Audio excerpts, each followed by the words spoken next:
Então, prazer, tá? Em primeiro lugar, uma boa noite, tá? Pelo menos aqui onde eu tô é noite. Então, é, hoje eu tô gravando a monitoria, tá? A monitoria é assíncrona em termos horarinos, para tratar de um novo assunto, tá? Eu passei um tempo doente aí, com a bendita da otite, bastante antibiótico, depois eu tô bem, mas não estamos atrasados, mas também não estamos adiantados.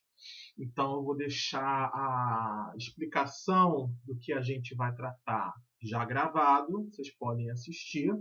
E com isso a gente vamos ganhar um dia da parte da continuidade, e a gente vai ganhar um dia da parte do movimento, tá? Ou seja, se tudo der certo, é que vocês não conseguem ver o calendário aqui, tá? Tá na outra tela.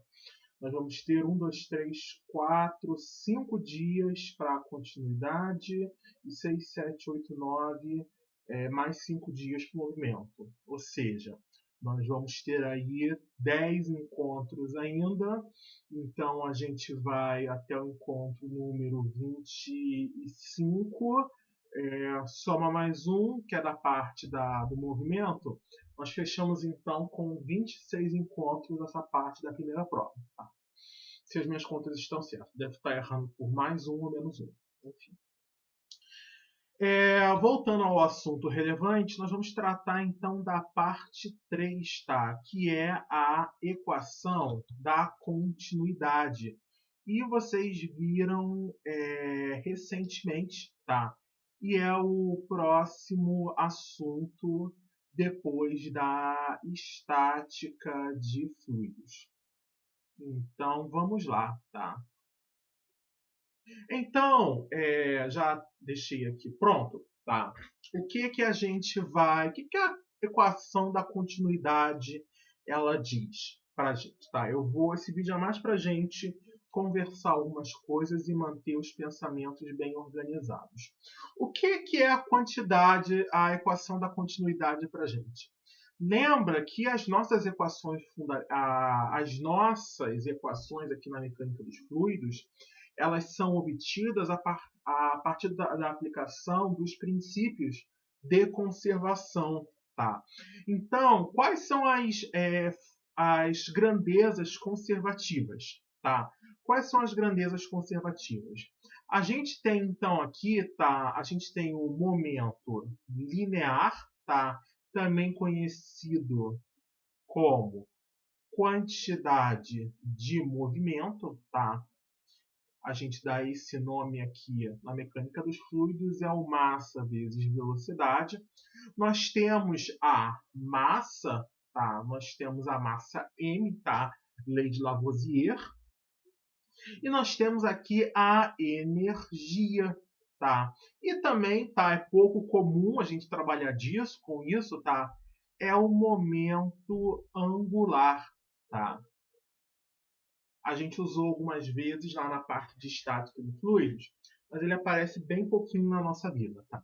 Então a gente essencialmente trabalha com essas três grandezas conservativas aqui, tá? Propósito, cada uma delas dá origem a um fenômeno de transporte.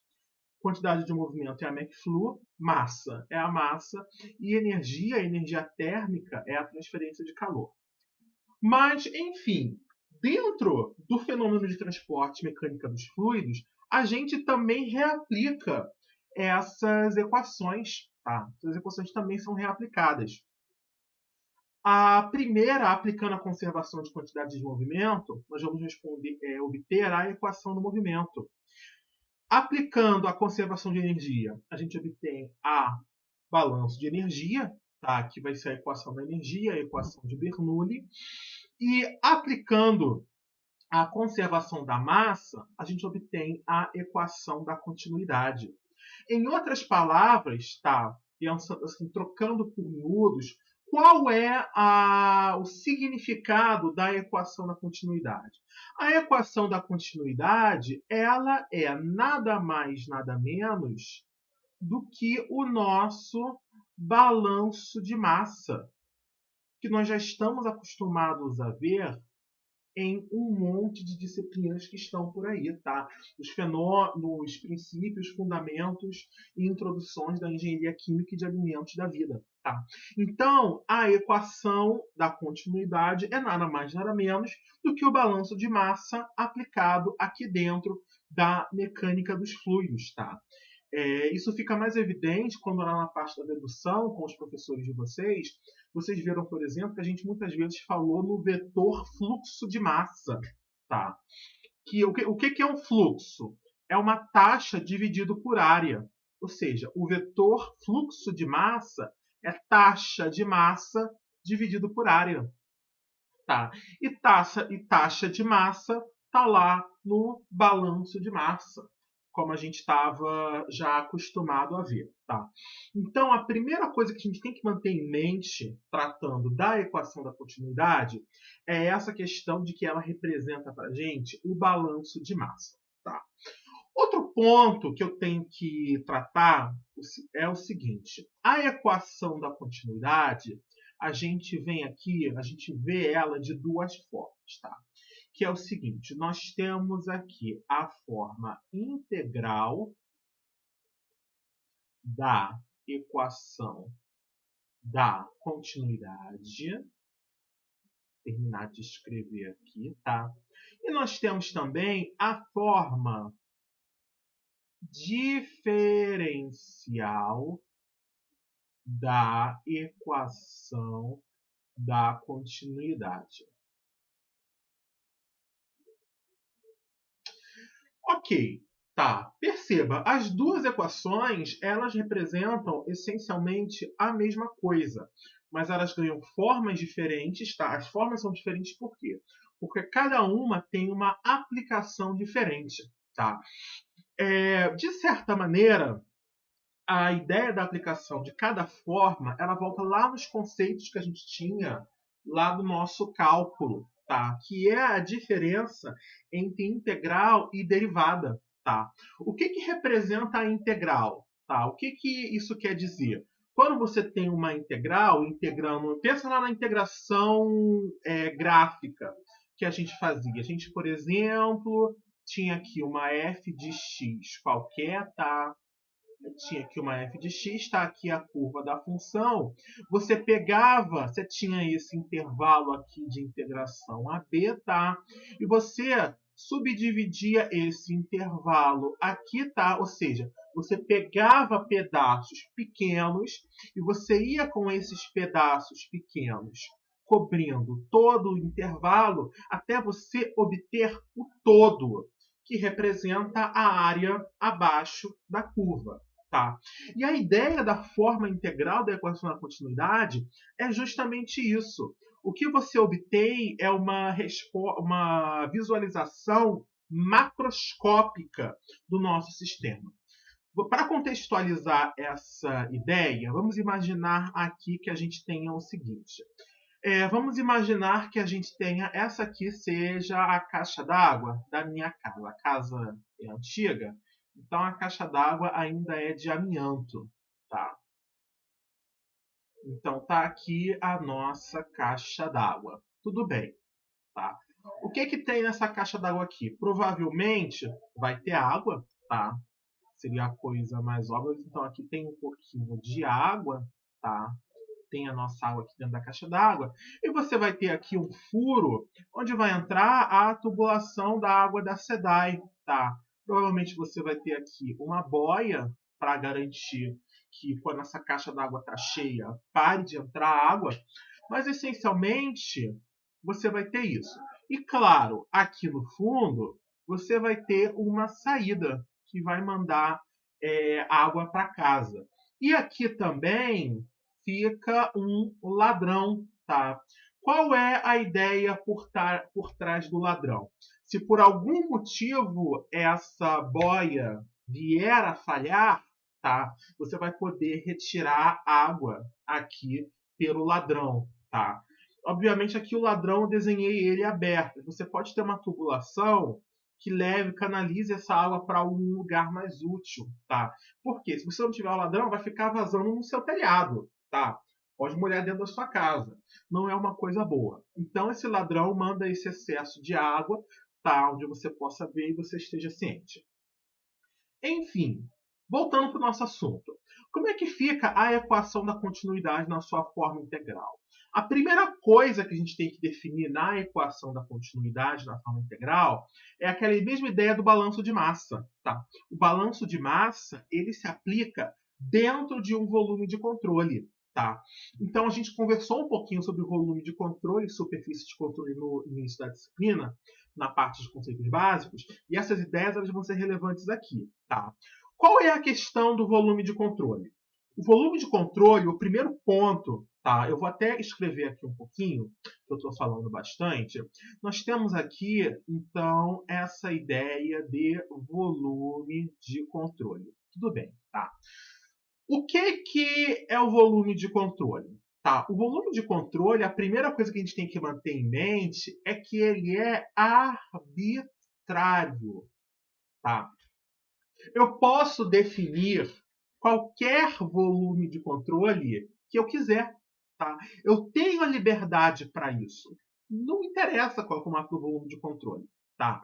Agora, não é porque eu posso definir qualquer volume de controle que eu tenha liberdade para isso que eu simplesmente vou definir qualquer volume de controle e esperar que eu vá obter respostas úteis. Tá? Então, a ideia acaba sendo o seguinte: eu posso definir vários volumes de controle, mas eu vou orientar a minha definição de maneira a resolver os meus problemas. Tá? Por exemplo, se eu definir esse volume de controle aqui, e se bem que eu estou usando esse laranja, vamos pegar uma caneta mais grossa aqui. Pronto, vamos definir aqui esse volume de controle. Percebam que o volume de controle que eu defini, e se bem que o Illustrator ele alisa a minha caneta, deixa ela pronto. Está aí definido o nosso volume de controle. Perceba que esse volume de controle arbitrário que eu defini, ele, de maneira proposital, exclui o ladrão. Tá? E esse volume de controle? Tudo bem, ele vai funcionar quando estiver entrando água da SEDAI, quando eu estiver consumindo, quando estiver faltando água. Mas esse volume de controle, se eu usar esse volume de controle para as minhas contas e tiver saindo água pelo ladrão, eu vou ter problema. Ele não vai estar descrevendo com acurácia o que está acontecendo aqui no meu sistema. Tá? Então, você define o volume de controle para poder responder as suas perguntas. Se eu quiser fazer alguma pergunta em relação ao ladrão, então, esse volume de controle não vai me dar resposta. Tá? De outra forma, por exemplo, vamos supor que eu queira. Vamos estudar, então, vamos definir a caixa d'água como o nosso volume de controle agora. Eu tenho toda a caixa d'água com todas as entradas e saídas. Essa coisa de entrada e saída também é importante, tá? Por quê? O volume de controle ele representa o interior. E qual é a envoltória? Qual é a casca desse volume de controle? É o que a gente chama de superfície de controle. Tá? É o que a gente chama de superfície de controle. Essa casca que envolve o meu volume de controle. Tá? E qual é a graça da superfície de controle? É com o auxílio dessa ideia de superfície de controle que nós vamos definir as nossas entradas e as nossas saídas de volume de controle. Tá?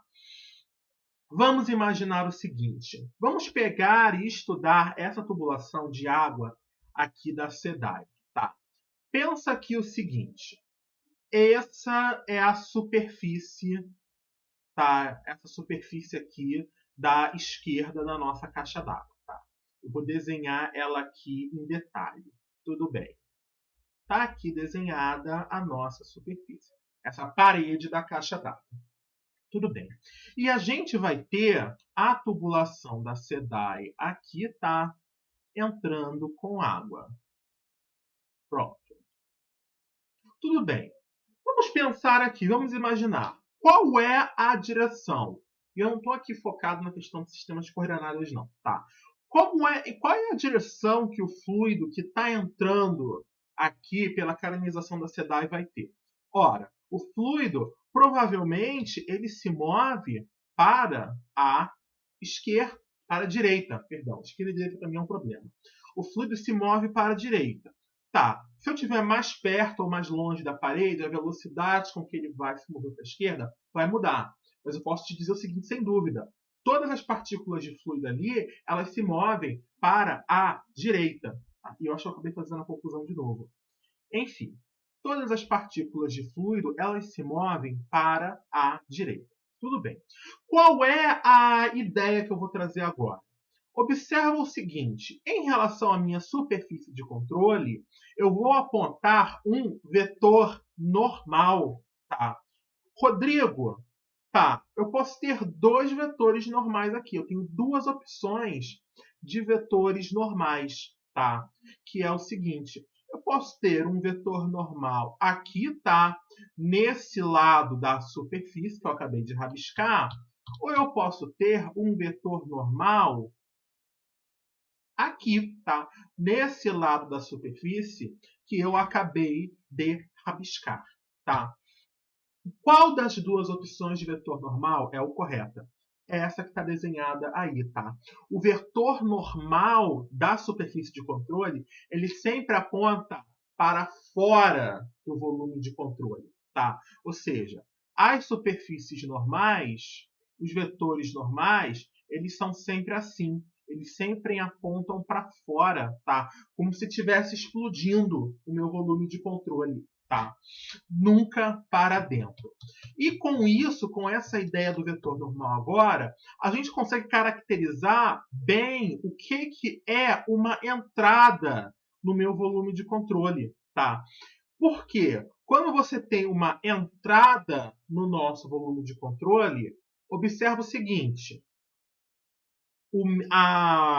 vamos lá. Como é que é isso em questão de sentido? Perceba, o vetor normal e o vetor aqui que representa o fluido entrando, eles têm sentidos opostos. Tá? A direção é até a mesma, mas eles vão ter sentidos opostos. Um para a esquerda e outro para a direita. Tá?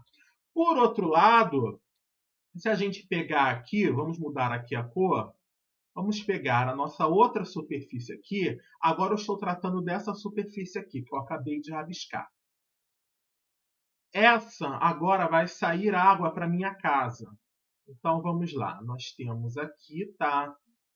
Nós temos uma flange adaptando aqui a tubulação da água para casa. Tudo bem. Perceba, o vetor normal ele continua apontando para fora e a água ela também vai sair para a direita, para fora da superfície. Ou seja, quando você tem uma saída de um volume de controle, o vetor normal e a direção, tá, o sentido do movimento da minha partícula vão ser iguais. Tá? Então, eu estou trazendo essas ideias aqui. Por que eu estou trazendo essas ideias? Porque essas ideias elas vão ajudar a gente a explicar as coisas que acontecem na equação lá do volume de controle. Tá? Tudo bem. Recordando do balanço de massa, que vocês já lembram de muito tempo atrás, a gente vai ter o seguinte, tá? O que é um balanço? E seja um balanço de qualquer coisa. O que é simplesmente balanço? Balanço é tudo que entra, tira tudo que sai, soma tudo o que é gerado, tá? Tira tudo que é consumido, tá? E nós vamos ter aqui um acúmulo, tá? Entra, sai, gerado, consumido e acúmulo de quê? Não defini, por enquanto eu não sei. Agora eu vou definir, tá? O nosso balanço não é um balanço de massa, então aqui a gente vai ter entrada de massa, saída de massa, geração ou consumo de massa e acúmulo de massa, tá? Se a gente pensar aqui com carinho, no ponto de vista da massa pura e simples, tá? De toda a matéria, eu não estou falando de componentes, eu estou falando de um balanço global. Se a gente pensar em um balanço global, o que a gente vai obter? Nós não vamos ter geração ou consumo de massa, tá? Então, tudo que entra menos toda a massa que entra menos toda a massa que sai, isso vai ser igual ao acúmulo, tá? E agora falta a gente escrever, tá? Essa ideia, tá? Tudo o que entra menos tudo o que sai representa o seguinte: a taxa de entrada líquida no meu volume de controle, tá? A taxa bruta seria tudo que entra. A taxa líquida é o que entra menos o que sai, tá? E isso matematicamente é escrito como a integral dupla usando a área da superfície de controle de ρ V, vetor velocidade, tá? Isso aqui representa o fluxo de massa, tá? Taxa dividido por área, vetor fluxo de massa. Prestem atenção. Isso aqui é um fluxo, tá? Taxa sobre área. ρV, que multiplica, não multiplica, produto escalar com o vetor normal elemento de superfície, tá? Perceba, isso aqui vai representar uma área, ou seja, taxa sobre área, produto escalar com a área, no final das contas, é uma taxa. A taxa líquida de massa do meio que atravessa o meu volume de controle. Perceberam? Um ponto importante é que um ponto importante que a gente vai fazer é o seguinte: a gente vai escrever essa taxa líquida com um sinal de menos, tá? Vamos lembrar do seguinte? Lembra do seguinte: nós temos vetor velocidade, produto escalar, vetor normal a minha superfície. Como é que a gente pode escrever isso? Vetor velocidade, produto escalar com o... Aliás, né? Perdão, eu estou falando merda. Deixa eu me corrigir aqui. Você tem um vetor com outro vetor, essa porcaria nunca vai ser um produto escalar, Rodrigo. Pelo amor de Deus, é um produto vetorial, é um produto entre vetores. Socorro, gente. Perdão, esse aqui foi horrível, tá? Essencialmente, o que a gente vai ter aqui, tá? Essencialmente, o que nós vamos obter? Eu acabei de... Eu estou gravando usando o OBS. Ah, não. Ficou aqui um pouquinho cortado. Só um momento. Então, para variar, eu acabei de verificar aqui rapidinho as notas de aula. É produto escalar mesmo. Então, rebobina tudo que eu falei. É o produto escalar. Então, vetor velocidade, produto escalar com o vetor normal, tá? E tem que ser um produto escalar porque a massa é um escalar, né? Então, você vai ter que pegar esses dois vetores, produto escalar, você obtém um escalar. Eu que acabei fazendo uma suruba com as ideias na minha cabeça. Enfim, isso aqui é o quê? É a magnitude do vetor velocidade que multiplica a magnitude do vetor normal cosseno de θ, tá? Onde θ é o ângulo que separa esses dois vetores. Como você tem aqui o caso de uma entrada no meu volume de controle, tá? Quando você tem aqui uma entrada, o ângulo entre esses dois vetores aqui é um ângulo de 180 graus. E só para confirmar porque a minha memória é ridícula, o cosseno de 180 é menos 1. Ou seja, você tem uma entrada, a entrada tem sinal positivo. Mas quando você calcula esse produto escalar, aparece um sinal negativo. Ou seja, você tem que pôr esse sinal de menos pro sinal de menos que você colocou, juntar com esse seu produto escalar que deu negativo para a entrada poder ficar o positivo. Ou seja, é um cambalacho, em outras palavras, é uma gambiarra que a gente coloca na frente para resolver esse defeitozinho do meu produto escalar, tá?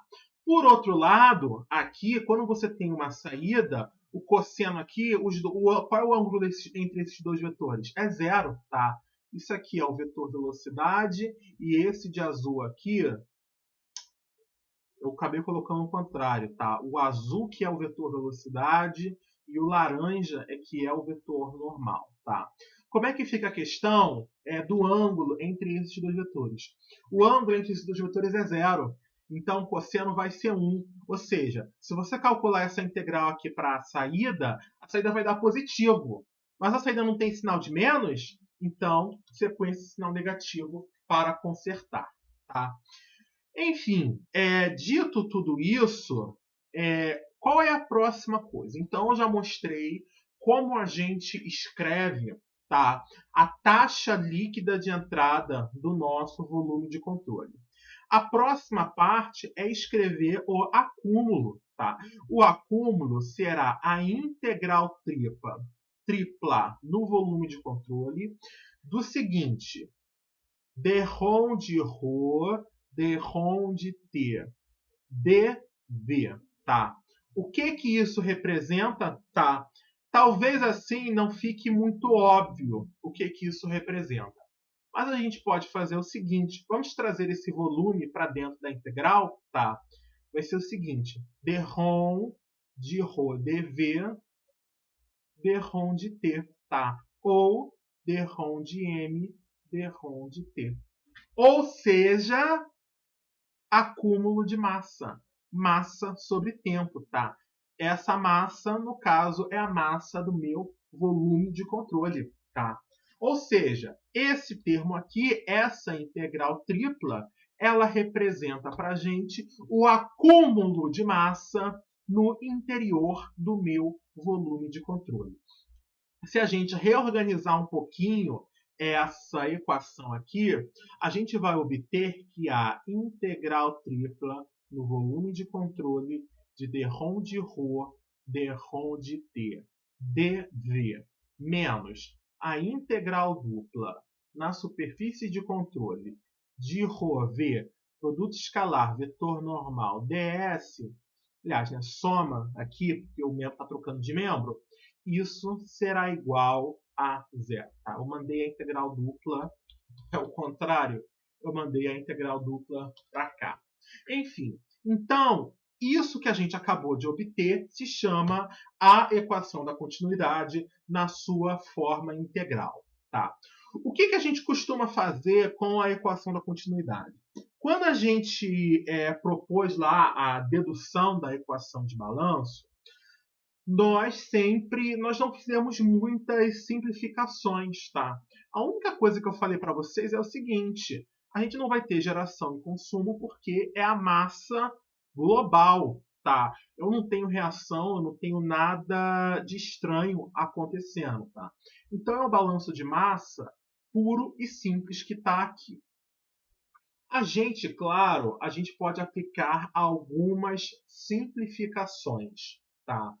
E as simplificações que a gente tem são o seguinte: nós vamos ter dois tipos de simplificações que a gente vai ter, tá? E esses dois tipos de simplificações, eles se sobrepõem, tá? É que nem você tem endereço e você tem o CEP, tá? Você tem as duas informações. Um não é amarrado com o outro, tá? Pelo menos aqui a gente tem um único CEP e é um CEP para o município inteiro, tá? Então, são duas informações separadas, tá? A primeira simplificação que a gente pode fazer na equação da continuidade, na sua forma integral, é em relação ao tempo, tá? Onde a gente pode considerar, a gente tem duas opções em relação ao tempo. Eu posso considerar que o regime é permanente, tá? E a gente pode considerar que o regime é transiente, tá? Ou seja, quando a gente considera que o regime é permanente, nós estamos considerando que as variações do tempo de qualquer a gente está considerando que as variações com o tempo de qualquer grandeza, isso tem que ser igual a zero. Ou seja, a grandeza não varia com o tempo, tá? Ou seja, aqui no nosso caso, nós estamos tratando do balanço de massa no volume de controle, então eu estou falando que a quantidade de matéria no interior do volume de controle não varia com o tempo. Tá? O regime transiente é justamente o contrário. Tá? A nossa equação aqui da continuidade, que está de azul, ela foi justamente deduzida para o regime transiente. Como eu não falei nada em relação ao tempo, ela considera o tempo, tá? A massa com o tempo pode variar, tá? A minha equação em azul ali, eu não falei nada ainda, tá? Por outro lado, em relação à outra simplificação que a gente pode fazer, ela se dá em relação à compressibilidade do nosso fluido, tá? Compressibilidade, a gente pode falar duas coisas. Nós podemos considerar o nosso fluido incompressível, tá? E nós podemos considerar o nosso fluido como sendo compressível, tá? Incompressível é o quê? É o fluido que a gente considera sua densidade como sendo uma constante. O fluido compressível é justamente o contrário. A sua densidade não é considerada uma constante, tá? Então, em diferentes pontos do meu volume de controle, você pode ter densidades diferentes. Tá? Um ponto que eu quero, um asterístico, que é bom a gente colocar aqui, é que a parte de conceitos básicos, ela não pode ser esquecida. Tá? Quais são os fluidos incompressíveis para a gente? Fluidos incompressíveis, geralmente, são os líquidos. Tá? Então, água, óleos, petróleos, suspensões, todas as substâncias líquidas, no geral, tá? Solventes orgânicos, estava tentando lembrar aqui, a gente considera como sendo um fluido incompressível. A matéria no estado líquido é tratada como sendo um fluido incompressível. Tá? Por outro lado, fluidos compressíveis, nos gerais, são os gases. Então, o ar atmosférico, nitrogênio, oxigênio, hélio, argônio, criptônio, xenônio. Mas quem? Etano, metano, propano, butano, tá? Mas quais são os outros gases? Tá? Se bem que os gases mesmo, eu só lembro os combustíveis fósseis. Enfim, esses gases e quaisquer outros gases que você tenha, tá? A gente trata como sendo fluidos compressíveis, tá?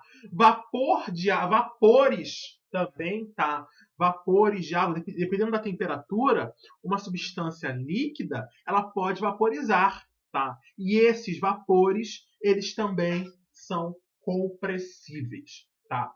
Então fica aí com essa ideia. Então, vamos lá. Esses tipos de considerações que a gente pode fazer em relação ao tempo e em relação à compressibilidade, essas considerações elas podem ser sobrepostas, tá? Para diminuir essa equação da continuidade que a gente tem aqui, tá? Em outras palavras, eu tenho duas opções em relação ao tempo e duas opções em relação à compressibilidade. Então, você faz a combinatória, o que você vai obter? Você pode obter, a partir disso, 4 opções diferentes de equação da continuidade para você considerar. Tá? A primeira já está aqui. Essa equação da continuidade é o caso genérico. Então, você pode aplicar ela no regime transiente, tá? E o fluido compressível. Essa equação ela pode ser usada nesse caso, tá? Vamos considerar então aqui o seguinte. Vamos considerar agora regime transiente, tá? Ou seja, regime transiente é em relação ao tempo, e vamos considerar um fluido incompressível. O que a gente vai obter? Quando a gente tratar que o regime é transiente, d-ρ de ρ não vai existir. A densidade, a variação de uma constante, a derivada de uma constante é zero. Ou seja, esse d-ρ de ρ ele vai a zero, e aqui eu não estou me ajudando, tá usando o azul no azul. No caso, ó, prestem atenção. Se o fluido é incompressível, densidade é constante e d-ρ de uma constante é zero. Então, isso zera, que faz todo esse termo zerar, tá? Em outras palavras, o que nos vai sobrar é isso. Integral dupla na superfície de controle de ρ, vetor velocidade, produto escalar, vetor normal, elemento de superfície é igual a zero. Mas a gente já sabe que as constantes podem ser retiradas de dentro da integral, tá? Então, nós vamos ter aqui densidade e a integral. Vetor velocidade, produto escalar, vetor normal, elemento de superfície é igual a zero. Mas eu posso mandar essa densidade indo para outro membro, dividindo. Então, a gente vai ter aqui a integral dupla na superfície de controle de vetor velocidade, produto escalar, elemento de superfície é igual a zero. Tá? Então, quando você considera que o fluido é incompressível, o que você tem, na verdade, é isso. Vetor velocidade que multiplica vetor normal, elemento, produto escalar, perdão, confundi aqui. Vetor velocidade, produto escalar, vetor normal, elemento de superfície, é igual a zero. Tudo bem. Qual é o significado disso? Essa definição aqui nós já conhecemos. Isso aqui é a definição de vazão volumétrica, senhoras e senhores. Ou seja, isso aqui, o que esse termo da superfície de controle representava? Tá? Ele não representava a taxa líquida de entrada e saída de massa do meu volume de controle? Essa ideia não se perdeu com as minhas manipulações aqui, tá? Isso aqui representa a vazão líquida, tá? Então, isso aqui é a vazão que entra menos a vazão que sai igual a zero. Ou seja, quando eu considero que o meu fluido é incompressível, toda a vazão que entra é igual a toda a vazão que sai, tá? Um resultado muito importante. Não esqueçam do seguinte, essa vazão pode mudar com o tempo, tá? O regime é transiente. Mas o seguinte, se a minha vazão de entrada sobe, a minha vazão de saída vai ter que subir para compensar, porque o meu fluido ele é incompressível. Perfeito. Vamos lá então. Que outra? Vamos lá então. Regime transiente fluido. Regime transiente com fluido incompressível é a própria equação da continuidade aqui. Regime transiente com fluido compressível a gente já tem, e a do incompressível a gente fez agora. Então, falta lá o seguinte. Vamos fazer regime permanente, tá? Que eu vou abreviar como sendo RP, tá? E o fluido, ele é compressível, tá? O que a gente vai obter, então? Se o caso é regime permanente, ou seja, se a gente está aqui no regime permanente, a gente vai ter que essa derivada em relação ao tempo é que vai fazer com que essa taxa líquida aqui de massa vá a zero. Perdão, acabei falando o contrário. Quando a gente tem aqui regime permanente, esse termo de acúmulo, ele é nulo. Tá? Então, a gente vai ficar só com a integral da superfície de controle. Para nos dizer o seguinte, a integral dupla na superfície de controle de ρV NDS é igual a zero. Mas o meu fluido, perceba, ele é compressível. A minha densidade é variável. Logo, ρ não pode sair da integral. Qual é o significado disso, então? Esse termo, senhoras e senhores, é a própria taxa líquida de entrada e saída de massa. Ou seja, massa a gente representa aqui com a letra W. Tá?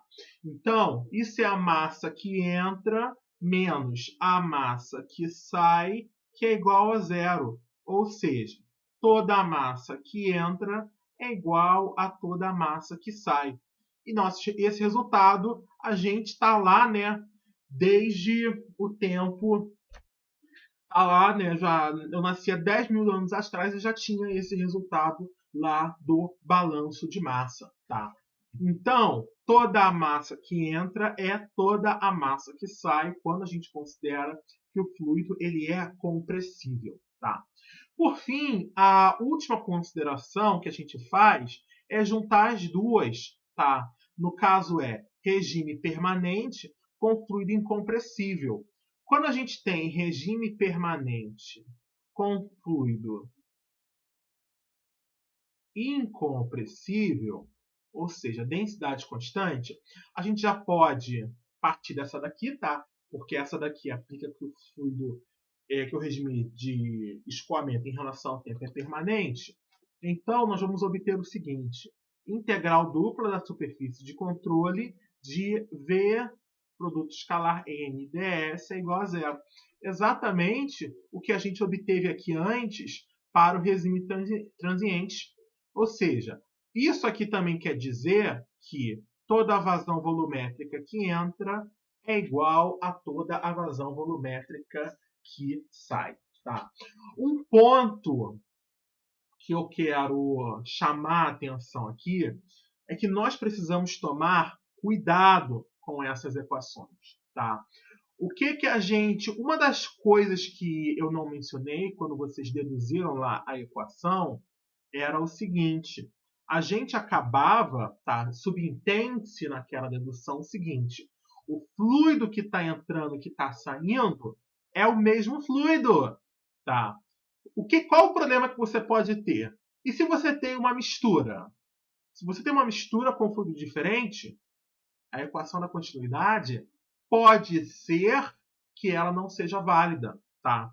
Por exemplo, se você está fazendo uma mistura de água e óleo, é bem provável que o volume dessas duas misturas, que o volume dessa mistura, tá, de água e óleo, mantenha-se constante. Tá? Mas se você fizer água e álcool,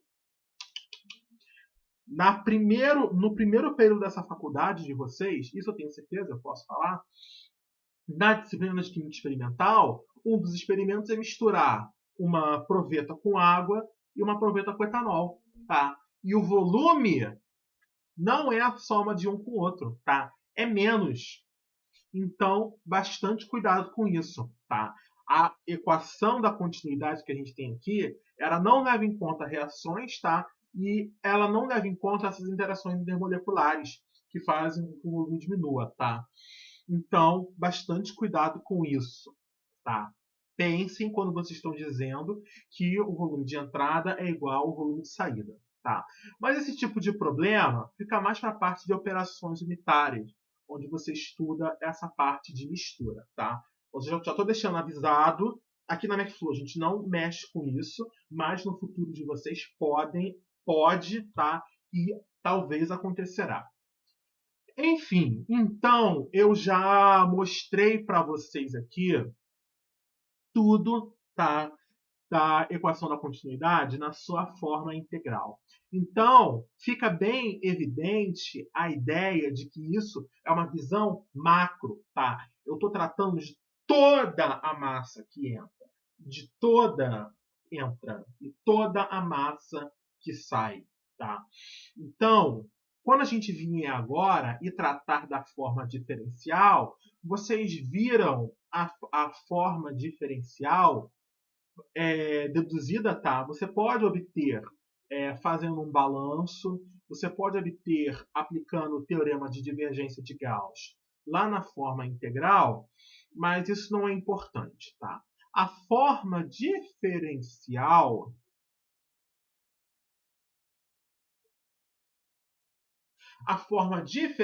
da equação da continuidade, o que ela diz é o seguinte: d ρ de t mais o divergente de ρv, que é o vetor fluxo de massa, isso é igual a zero, tá?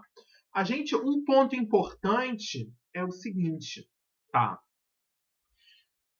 Esse divergente aqui, ele muda de acordo com o nosso sistema de coordenadas. Eu estou pegando aqui um arquivo, pronto.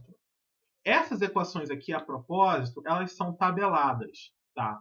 Então, nós temos aqui a continuidade na forma integral e nós temos a continuidade na forma diferencial, tá? D1 de ρ, D1 de t é divergente de ρv, tá? Que é igual a zero. Dependendo do sistema de coordenadas, esse divergente aqui, ele muda. Então, em coordenadas retangulares, ele fica assim. Em coordenadas cilíndricas, ele fica assim, tá? Em coordenadas esféricas, ele fica esse bicho feio, tá? Vamos lá, então. O que a gente pode fazer aqui, tá? Mesmo com essas mudanças em relação como o divergente muda em sistema de coordenadas, tá? Mesmo assim, as considerações que eu vou fazer agora, aplicadas na forma diferencial, ainda são válidas, tá? As considerações não mudam em relação ao sistema de coordenadas, tá? Então, vamos que vamos, tá? O que nós vamos obter, então, aqui, tá? Só uma explicação, tá? Vamos explicar alguns pontos aqui.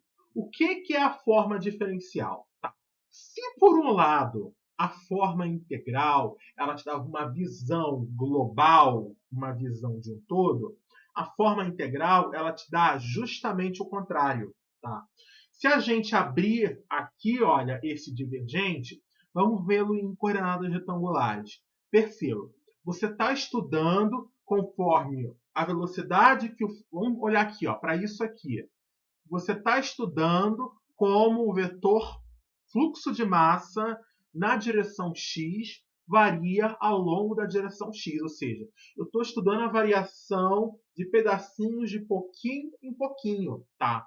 Se por um lado a forma integral é global, a forma diferencial é o micro, tá? Você vai estudar de ponto a ponto, tá? Pedacinho por pedacinho, em cada pedacinho do seu sistema, você vai estar lá estudando essa equação da continuidade, tá?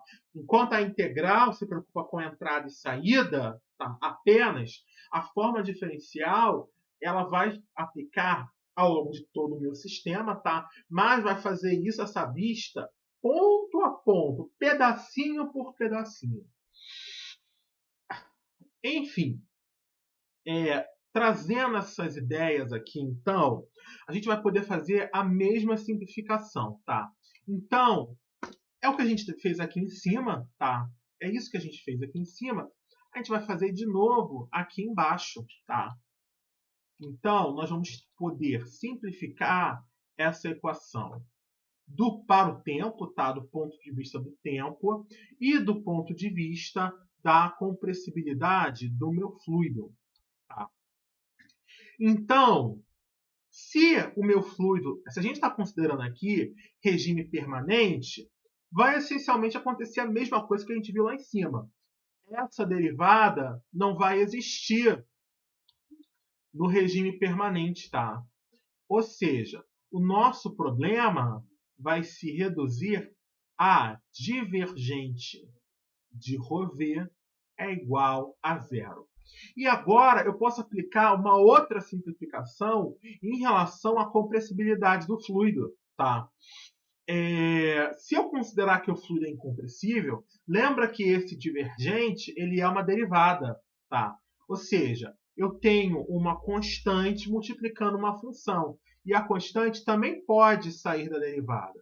O que nós vamos obter será ρ divergente do vetor velocidade, que é igual a zero. A gente manda esse ρ dividindo, então nós vamos obter que o divergente do vetor velocidade, por sua vez, é igual a zero. Tá? Eu vi que a minha imagem aqui ficou em cima. Tá? É isso que eu escrevi aqui. Tá? Ou seja, eu fiz aqui, apliquei uma simplificação, depois eu apliquei a outra. Vocês não são obrigados a aplicar as duas ao mesmo tempo. Tá? Aliás, vamos imaginar aqui. Vamos partir da nossa forma diferencial original. E se o fluido, eu só falar, o fluido é incompressível. Se o fluido é incompressível, ora, é o derrom de ρ que vai para zero. Vai fazer tudo isso gerar e, de novo, a gente vai cair no divergente de ρv. Divergente do vetor velocidade. É o famoso div de v, tá? Que vocês, muitas vezes, o pessoal fala de maneira coloquial. A div de v é igual a zero. É o divergente do vetor velocidade que sai lá da forma diferencial da equação da continuidade. Tá? Um ponto interessante aqui e que eu vou comentar, tá? Eu não sei se isso acaba ficando na parte de conceitos básicos ou se está na parte da continuidade. Eu não estou muito lembrado em relação a isso. Mas eu disse para vocês o seguinte, rebobinando aqui a nossa fita, eu falei que essa integral aqui na superfície de controle de VNDS igual a zero representa a própria vazão. Tá? Só para a gente comentar aqui, então, o último ponto, a equação da continuidade, em especial na sua forma integral, ela está intimamente associada com essa ideia de vazão. Tá? E a vazão a gente representa com a letra Q aqui. Tá? O que acaba sendo um pouco complicado, tá? Porque eu já comentei, né? O alfabeto tem pouca letra. Q para a gente é vazão, mas vocês vão ver que Q também é fluxo de calor. Vocês também vão ver que Q é quantidade total de energia. Enfim, o Q é muita coisa para a gente. Tá? Enfim, vazão para a gente pode ser três coisas. Tá? A primeira é essa definição que já nos foi apresentado.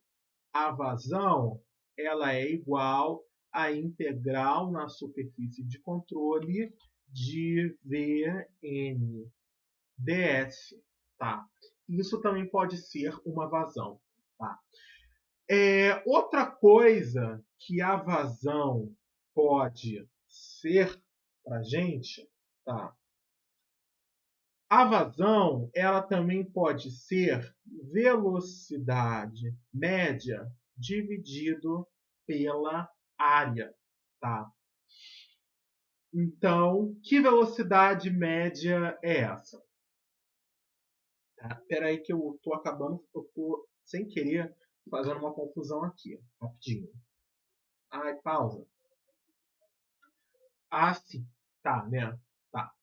Lembrei aqui, eu já sei onde eu estou errando, acabei misturando aqui. A vazão não é velocidade média dividida pela área. É a velocidade vezes a área. Tá? Por fim, tá? A última coisa que a gente pode ter aqui, tá? É recordar da definição de velocidade média. Tá? A velocidade média, tá? Acaba sendo o quê? A velocidade média é 1 sobre a área integral dupla da superfície de controle de VNDS. Tá? E depois multiplica tudo isso pela área. E a gente acaba retornando aqui. Tá? Então a gente fecha o nosso círculo com essas ideias de vazão. Claro, né? São essas duas primeiras aqui que são importantes. A definição de velocidade média, tá? A gente consegue tirar com essas duas aqui. Enfim, e claro, vazão não podemos esquecer aqui é a vazão volumétrica, senhoras e senhores. Nós estamos tratando da vazão volumétrica, tá? Vazão mássica, como eu já havia comentado com vocês, vazão mássica, ela é representada pela letra W, que vai ser simplesmente a densidade do fluido vezes a vazão volumétrica. Ou a vazão mássica, ela também será a integral na superfície de controle de ρVn ds, tá? Que é igual a zero. E a vazão mássica também pode ser ρ, velocidade média, vezes a área. Tá? Então, nós temos aqui tá, essas ideias de vazão volumétrica e de vazão mássica que a gente precisa manter em mente, tá? Em especial quando a gente for fazer a aplicação da parte integral da equação da continuidade. Eu acho que com isso já dá para explicar tudo, tá? Não tem mais nada que eu precise falar hoje para vocês. O meu tocador aqui está fazendo bagunça, tá? Então, eu já vou indo, tá? Essa gravação eu já vou disponibilizar lá no Drive, tá? Muito obrigado por quem assistiu. E amanhã é 27 de outubro e nós já começamos resolvendo exercícios da equação da continuidade e aplicando esses conceitos. Então, um bom descanso e até a próxima.